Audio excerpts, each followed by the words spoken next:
Craving satisfied. Ang sarap talaga nitong original buko pie. So ayan, tara biyahe tayo, bili tayo yung buko pie. Gabi pa lang, tinext ko na yung asawa ko na bumili kami ng buko pie kinabukasan. Kaya ayan naman, kahit paulan, sugod. Siyempre, wala namang makakapigil kapag nag-crave ka, di ba?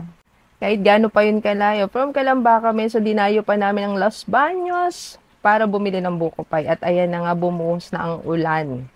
Hindi lang basta ulan, buhos talaga. Buti na lang at walang masyadong namimili, medyo maaga pa kasi kami. Kaya may parking. Kasi kalimitan kapag maraming namimili, as in walang parking. Tapos ayan, wala akong nabiling buko pie. Meron silang bago, yung nata de buko pie. Bumili na rin ako ng espasol, singaling at saka otap. Otap masarap kasi sa kape. So ayan, tikman na natin yung bago nilang nata de buko pie. Mainit-init pa yan. First bite, kain tayo! So, talagang kaya dinadayo ko to. Talagang kapag nag-crave ako ng buko pie, ang gusto ko yung the original buko pie ng Los Baños. Kasi ang sarap talaga niya. Alam niyo yung hindi siya puro harina, hindi rin matamis, at saka hindi tinipid sa buko.